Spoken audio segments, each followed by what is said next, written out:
Hello and welcome to this week's episode of The Blaze Bell Show. Today's guest is Inmaly, owner of Star Assist VA and the winner of the 2020 Entrepreneur of the Year Award from the Anchorage Community Land Trust. Amazing! In today's episode, we discuss her journey as a BIPOC, single mom, successful female business owner, mindset and motivation tips for entrepreneurs, how women can use their moon cycle as a big advantage in business, and so much more. Now let's dive in. Hello, everybody. I am so happy today. I am joined by Inmaly, the owner of Star Assist Virtual Assistants. Woo! So, Oh, I was thinking we should have had a dance party before I hit record. You're the. Oh my gosh, that would have been awesome. Well, we can dance it out now. Seriously, your Instagram, I'm obsessed. And you have like multiple accounts, so I just follow them all because they all seem to be active. And every one that I watch your stories, I'm like, it's just so fun. Your shoes. Now you have a different type of female shoe obsession than I'm used to seeing. And Yeah. let's start talking about that. It's completely off topic, but it's totally you. So I just, since forever, I have tried to love wearing heels. And, I don't know how some women do it where they just can wear heels throughout the night. I don't know how Beyonce dances in heels. I don't know how she performs in heels. Sneakers have kind of always been my thing, but I think um, I'd always wanted to invest in the types of sneakers that I'm wearing now, which are a lot of Jordans, Nike Air Jordans, of different kinds. And now, like, it's or not ironically, but of course, like my business has brought me this different kind of financial freedom where I'm now able to afford those things. And so that's like how I treat myself is buying sneakers. I love it. And you share it with the rest of us. And I think that's really fun. I also think it's really fun to see how, what people buy when they do get to these different levels of financial freedom. Everybody's into something different. And so I think it's fun. I see that all as abundance, and I think it's really, really beautiful. So you are a female business owner, and I really want to hear more about that, and I've been in and out of the entrepreneur world I'd say forever. I think I had my first professional publishing company when I was about 6, and What? I sold a couple books for $3 to $4 each. That is so cool. Yeah. Once I grew up and I'm like really into the entrepreneur life, I'm like, oh yeah, I think it's just a brain, the whole life you're like, who's going to buy this candy? I bought it for 50 cents and I'm selling it for 60. Yeah. Like That is so funny. Yeah, it does kind of start when you're younger. For me though,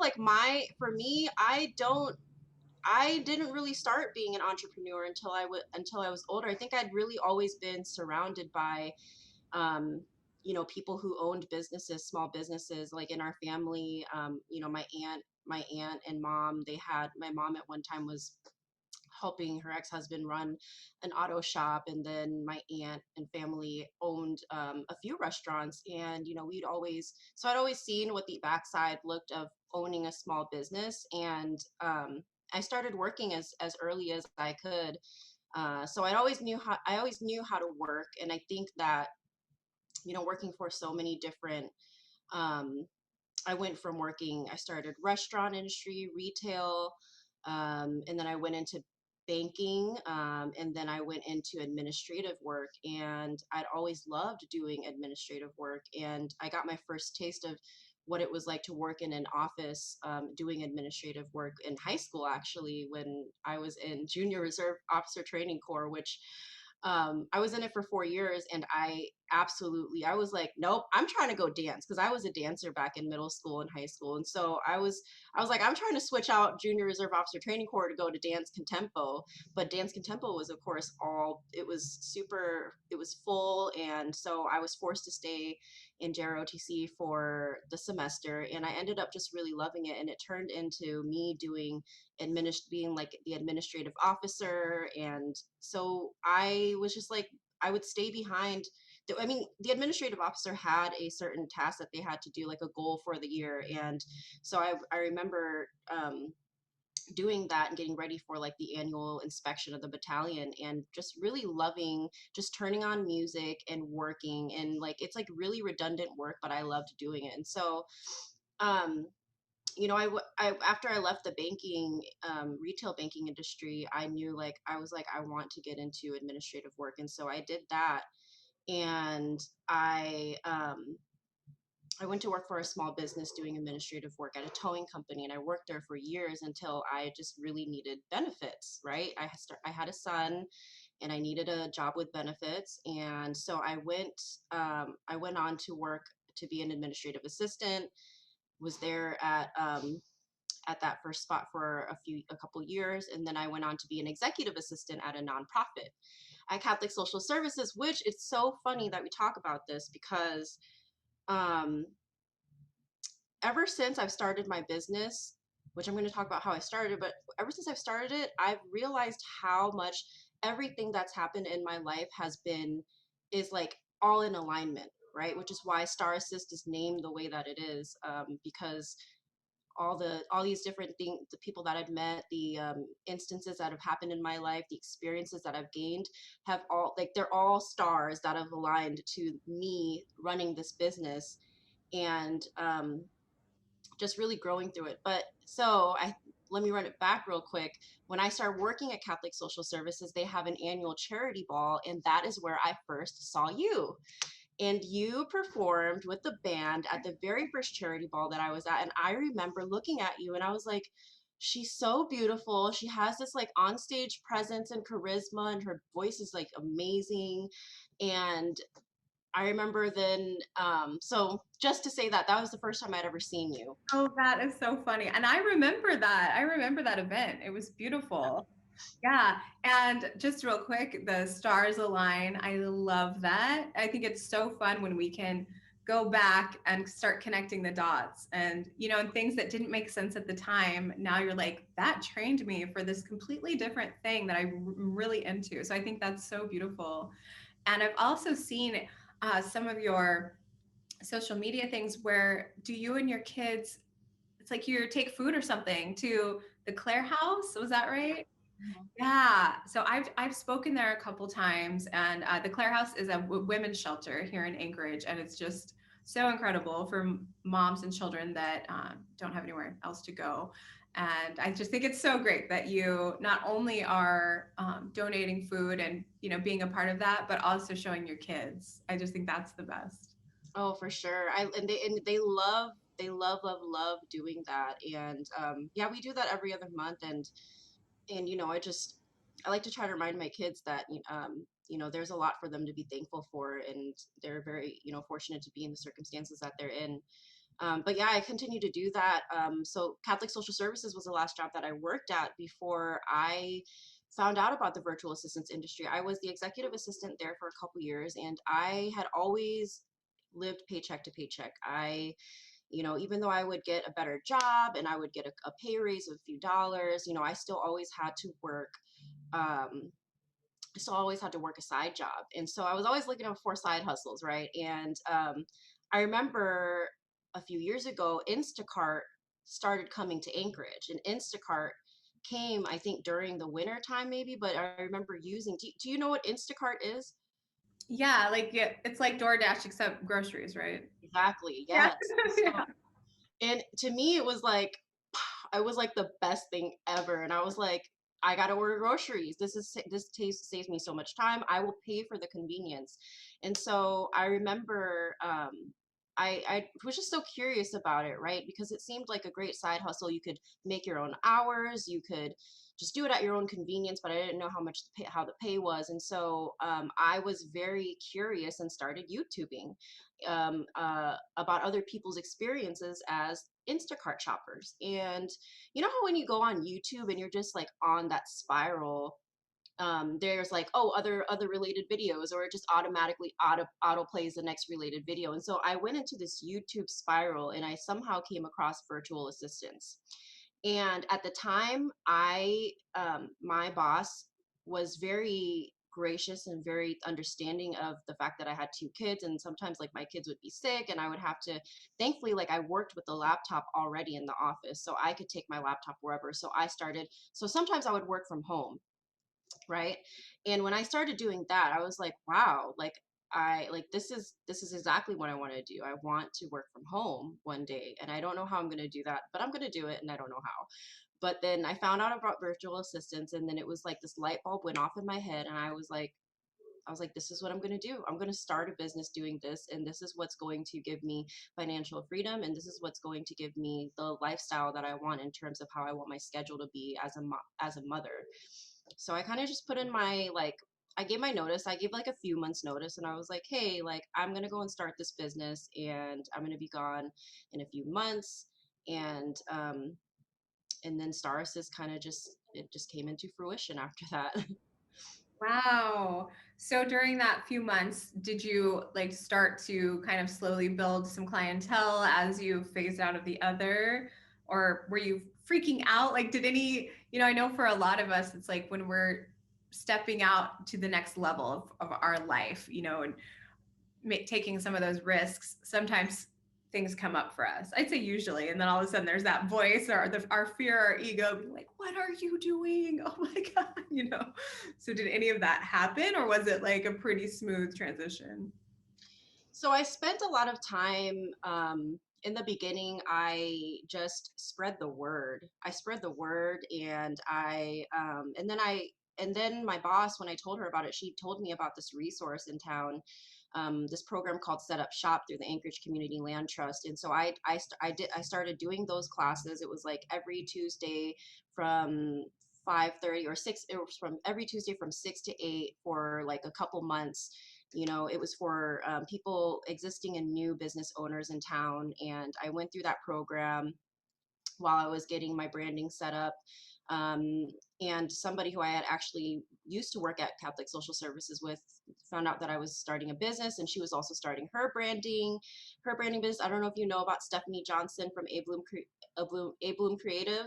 Oh yeah, yeah, awesome. Yeah. So Stephanie was also starting her branding and website design business. And so her and I connected, and I hadn't even thought about the whole, like the journey of branding yourself, right? You normally just think about like a logo. As like a newbie business owner, you just think about like, what's your business name going to be? What's your logo going to be? But thankfully, like that was another star aligning. Stephanie and I connected, and I started working on my branding at the same time that I was going through these entrepreneurship classes and getting my business plan together, and then also training the new executive assistant at Catholic Social Services who was supposed to replace me. So in that time, I started gaining momentum to where I did have that fear, but I was also just like on fire, right? Because I just knew, I think it was just the fact that I had that light bulb go off, and I was like, this is it, this is it. I was fearful, but I also was like, that's normal. Like you have to, like I had to be comfortable sitting in that fear, but not letting the fear infiltrate my mind, because I had always done that as a, like growing up, in life. I had always done that, but I knew that if I were to make a change in my any significant change in my life, and if I were going to really be an entrepreneur, I had to really like just jump in and do it. And so I did that. And I had kind of just been running and gaining momentum since then. So there were times when I would say the first year of business is the worst. In the way that you're still learning, and you're still, I mean, I'm in my third year now and I'm still learning. You know, there's always something new to learn. But the first year is like, oh, like you really gotta make it. So I in my first year, what I was really fearful of was um trusting other people to help me with my business. Like that, like if there was any hard part that I had in the first year of business, it was that. And it was to the point where like I had gained momentum, and I got a good amount of clients, but then you know you can only do so much when you're by yourself, when you're working by yourself. But you know I was that person in high school and in college who I hated group projects. I would rather do it myself because I didn't want to depend on other people to like have the outcome that I wanted for myself, right? And so I had to that so for me to like apply that to being a business owner, that's like not the mentality that you want at all. So first year business, I remember I started my business March 2019, and by the time December 2019 hit, my mental health was so bad. I had anxiety, like it just came out of nowhere.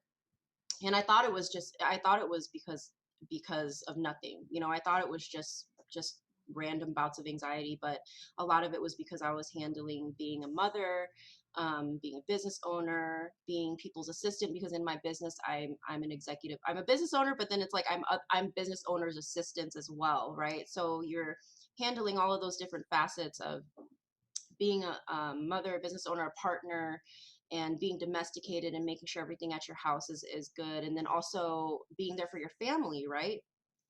And and at the same time, I was so busy with work that um, I didn't have time for myself anymore, and I was so fearful of failing that I put my business before my personal needs and my mental health needs, and catering to myself as you know Inmaly. Um, so my mental health took a hit, and I started noticing that and recognizing that and making a change was probably the best thing that I ever did for my business. And then I started to outsource, and I took that leap, and that was huge for me. So that was probably like the hardest part that I had to deal with in the beginning. Yeah. Yeah, well, thank you for sharing that. And that makes a lot of sense. And I think, when I think of being an entrepreneur, that can be a 24/7 job. Being a mom is definitely a 24/7 job. You can't do two 24/7 jobs by yourself, so I totally get that. And what's funny when you're talking about, trusting bringing on more staff, I know that there's going to be a point soon when I really need to invest in a virtual assistant for my own business in order for it to grow. And it's so hard. The trust part is my biggest struggle. I'm like, but like, give them all my passwords. Like, who are they? How do we know? So I just think that's kind of ironic with what you're saying. And yeah. Do you Yeah, ever run into that people are like, they really need you and want you, but they're weird. I'm probably just a control freak, but I think I'm a lot like you where it's like, I'm not sure about this whole group of people. I'll just go ahead and do it. Like, let me just, but we can only yeah. wear so many hats because we each have our own zone of genius. So I Hmm. know that that's the beauty is like, I need to be with people that have different strengths than me. And then we'll all create this beautiful thing, but Exactly. Yes. And that's the thing is I have definitely met with business owners who know that they need to outsource. They don't know what they want to outsource, but then they know then but they just but then there's like that trust factor. And so how I approach that is that we start small, and then we extend scope of work over time. But we always start small because I completely understand that, being that type of person myself. But yeah, I've totally met with people who have that trust, who have done that, and or who feel that way as well. But for me it was just doing I think what's really important first to make sure that that you're developing the relationship with your virtual assistant ahead of time and getting to know them as a person. And I think that's what I did for a couple of my team members. And once I started outsourcing with them, it was just like I just wanted to outsource all the time. Like I was then like looking for other things in my business to outsource, and a lot of that was mostly like client facing, like having bringing on other virtual assistants to help with client work, but not but there was still I was still had that trust issue because this month actually, so starting next month, I'll hire my first virtual assistant to work in my business and not do client facing stuff. And so like hiring someone to work in your business and like do your admin and all that stuff, like that is that's a different thing. And so I'm super I'm really excited about it, but I feel like you just, when you know it's right, you know it's right. And I don't know, I think the big underlying like lesson that I've learned as an entrepreneur so far is that if you don't take, like, there's never a right time to take the leap, but if you don't take the leap, like it's never going to happen. And once you take the leap, it's like, you know, it's Mhm. all, I mean, it's not always all gravy from there. It's going to be some, Sure. yeah, but you know. Yeah, yeah. Oh, that's awesome. Have you noticed any disadvantages as a as not being a white man? I don't, there's so much conversation, or when we look at a lot of like big corporations or board of directors, and I think this is changing more and more and more. But classic is like there's a bunch of old white men at the table and not a lot of other representation. And so I'm curious, do you think that being who you are, has it ever felt like a disadvantage, or maybe it's felt like a big advantage? I'm curious, like, what's your experience been? You know what? We are so we're so lucky, blessed to live in a community where it is so racially and ethnically diverse that I have literally not felt that here in my business.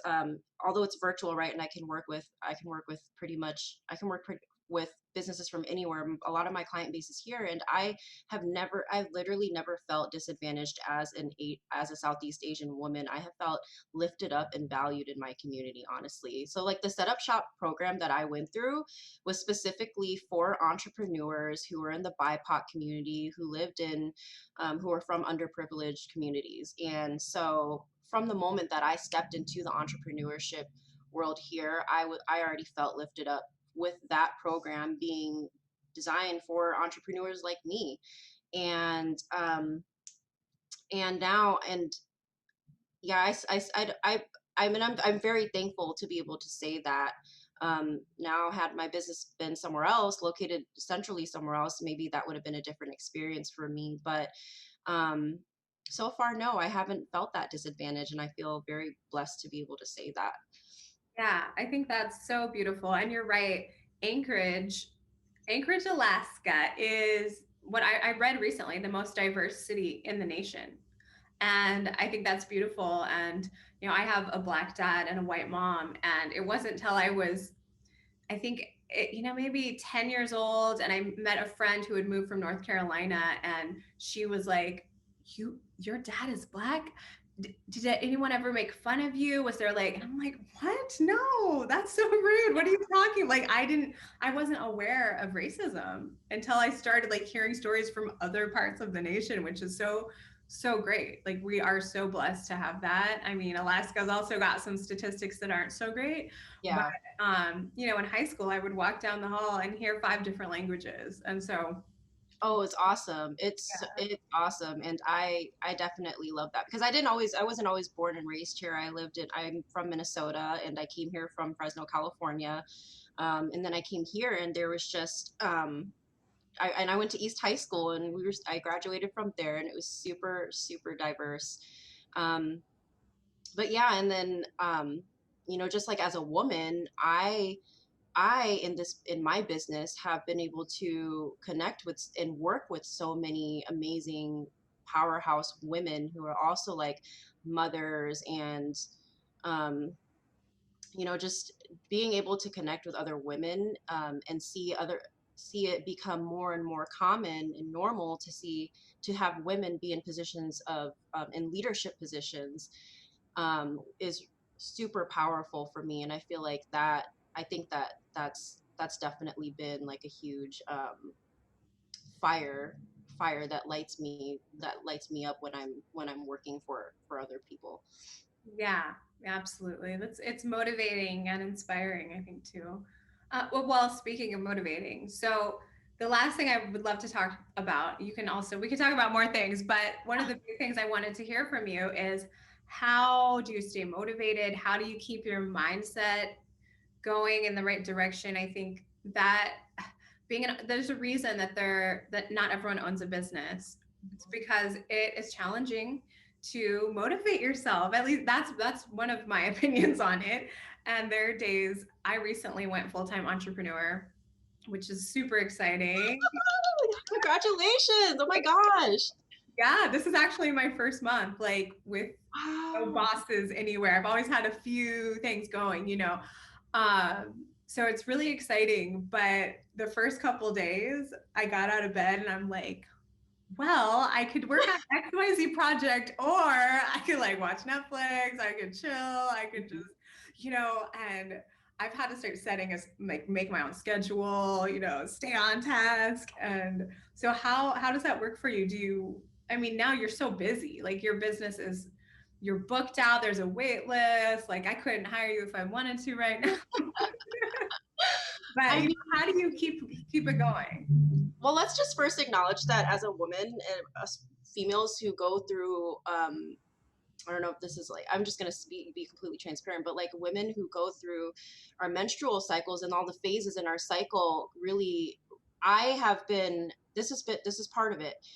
I'm very aware of my body and what phases I am in my menstrual cycle, and knowing that and how that impacts my emotions and my mentality and my thought process has been so important to me. So like, ladies, if you're watching this, get a tracker for your menstrual cycle, and that will really that.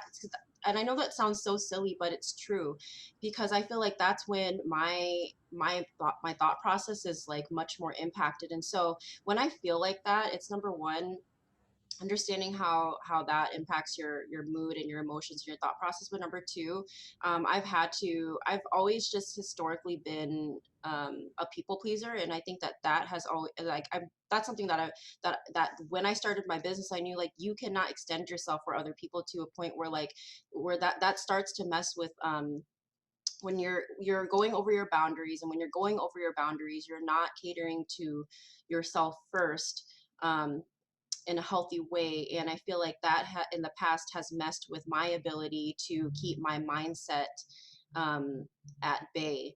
And it's also simple things such as, when you're starting a business, one of the main ways is, in my opinion, is to stay very aware of what the mission, like what is your mission and vision of your business, and is what you're doing your passion? And if what you're doing is your passion and your passion is achieving the overall mission of your business, that will continue to light. That's what has lit a fire in me and what makes me stay, like, even when I feel like super tired, even when I am just like, I'm feeling a little stressed out because there's a lot of work or something, I always remind myself what what about what I'm doing and how it contributes to the larger vision. And for me, for Star Assist, the larger vision is to we love to help community driven organizations, and so we work with a lot of nonprofits and small businesses who are doing great things in the community. And so I feel like when my mindset takes a hit and I'm feeling like, maybe I'm feeling like, you know, I never ever feel like my business, like I want to quit my business and I don't want to do it. But there are definitely some days where I just like would rather lay in bed. And, but I've always reminded myself of what the overall goal of my business is and how that contributes to something huge. Even if it's just as simple as, checking someone's inbox or like setting up that meeting. Well, you're setting up that meeting so that the power, the power, or how do you say it, just so that there could be a meeting of the minds to solve real issues in our community. And so I always just remind myself what I'm doing is very important. And a lot of it is tapping into what your passion is. And when you are passionate about what you do, um, you'll find ways to develop that mindset that you need. And one of the ways that I also do that is, I mean, affirmations, I feel like go a long way. And it's how I feel like affirmations right now are becoming a very like cliche thing to say, but I want to like stress the fact that like you can say all of the affirmations in the world, but like one of the things about affirmations is that you really have to have like a true desire for what you're doing. Like your desire has to be burning, and you have to have that passion behind that affirmation in order for it to really positively contribute to your mindset, if that makes sense. Yeah. Do you have an example of an affirmation that you've used? um I would say one of the affirmations that I've used is, there's a few of them. I am unstoppable regardless of regardless um of the challenges. That for me is a really a positive one, because a positive affirmation for me that I use, because um I feel like when I'm talking about manifestation and mindset on my social media, to kind of like to to to show that message to other people about how they can manifest what they a certain outcome, tangible outcome in their life. It's important to also remember that there will be challenges and barriers that you come across, and to acknowledge that. Yeah. Yeah, I love that. Unstoppable. That's a good word all by itself. Unstoppable, yes. Yes. Well, thank you for mentioning the female cycle. I'm so glad you brought that up. I made a video about that years ago. There's an app called Hormone Horoscope. I'm sure there's a lot of apps, but that one I used religiously. And I met, and it all started with this really successful entrepreneur, and she talked about that, and she said, since this is my own business and I set my schedule, I set my whole month around my cycle.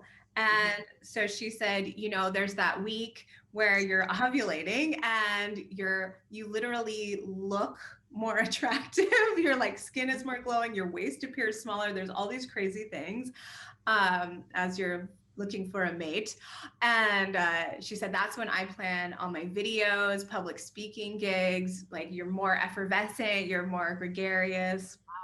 And then she's like, there's 2 or 3 days a month that I don't have a rule that I don't engage on social media because I'm probably going to be Like, yeah. Yeah. 2 days where I take the day off, and she has 5 kids and this big business, and so I thought that was brilliant, and so I started doing that, and it really does make a difference. Just the awareness of Mm-hmm. what's going on, because I spent a good decade being surprised by that time of the month every month. I'd be like, why am I so sad? And why is everyone so Yeah. annoying? And I'm like, oh, that again. You think you'd catch on. So just knowing, I think, please, people that are, women, like, no, you will feel empowered. And I felt so empowered and started using it to my advantage. And it no longer felt like an annoyance. It felt like, okay, here comes this week. What social things are we going to do? And here comes this time. Let's like nest and do more internal work, do like the planning part of the month, and then flip to the outward part. And Yeah. So I haven't gotten there yet in terms of like planning like my work like month around that, but that's definitely a goal of mine, because ever since I've seen how it was impacting, my mindset, and like my even just like how I felt throughout the month, I was like, this would be really good to like um integrate into like what my projects will be for the month, and like when I'm doing them and all that. So yeah, that's awesome. I'll have to follow up with you and ask you how that goes. But I'm gonna download that app. You said Hormone Horoscopes, right? Hormone Horoscope, please. It is so next level, and it goes through each day of your cycle. You're different every single day, which is why it's so magical to be a female. Yeah, seriously. But it's amazing because it even breaks it down with like what your brain is doing, what you're probably craving, how you're probably feeling sexually. It just goes through like every category: business, life, school, parenting. It's for each day of the month. It's amazing. Wow, that's awesome. I will have to adapt whoever made that app. Yes, yes, yes. Anyway, well, yeah, I think I wanted to talk about that for a minute though, because I'm so glad you brought that up. That's huge. And then I love just too your just all about the mission and reminding yourself and that is probably what makes a successful entrepreneur, because I've worked for a lot of companies and it's so much easier in most ways than creating all of my own content and all of the things. Mhm. But it's boring. You know, it's like, I don't care about this thing though. Like, Yeah, I don't care about this company. You know, sometimes you care, but you know what I mean? It's like, it's just, you're not fired up. It's like the yeah, paycheck. totally. So I love that. I love that reminder. Awesome. Well, do you have any last things you'd like to share? Maybe like let's think of a female right now who's really wanting to start her own business. Would you have any just last words of advice? You've already given a bunch of advice on that, but any last words? Um, any last words on a female who wants to start her own business? I would say it's so important to really um, think about first your business plan, and your business plan is so it's such an important piece of, or a document for your business, because it'll inform everything about your business, from branding to who you're serving and why. And think about, part of your business plan is thinking about, your mission and vision and values, and those are really important things to define in your business, because like I was saying earlier, with you know always reminding myself what the mission of my business is and how it ties into my passion. I think that's really important for every business owner to define, before they even start to get into their business, and know that there are resources out there, especially if you're here in Anchorage, Alaska. There's so many resources out there for new and budding entrepreneurs, existing businesses as well, and know that it's very, like, you should totally take advantage of the resources around you.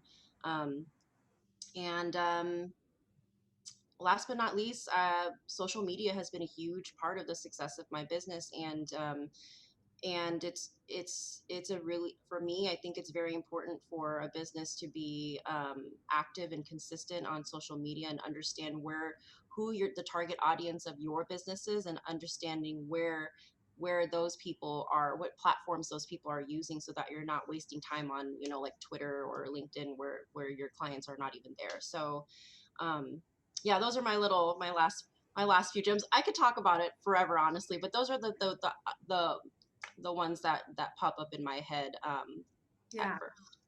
Yeah, thank you. I mean, you've given so much inspiration and ideas over this interview. So I really appreciate that. And I will make sure that all your links are there. We can all find you. And maybe you and I can chat so that we can add some of those resources you're talking about here in Alaska. Yes, Yeah, I think that's yes. awesome. Cool. Well, thank you so much for talking with us today. And I'm just so excited for you, proud of you, inspired by you and all that you're doing. So keep going. Thank you for having me on the podcast, Blaze. Seriously, it's been so awesome talking to you, and hopefully we get to meet each other in person one day soon. Yes, it's time. Thank you so much for tuning in to this week's episode. Let's continue this conversation in the comments, and for more healing resources, please visit blazebell.com. You are worthy, you are loved, and I am so grateful for you. See you next time.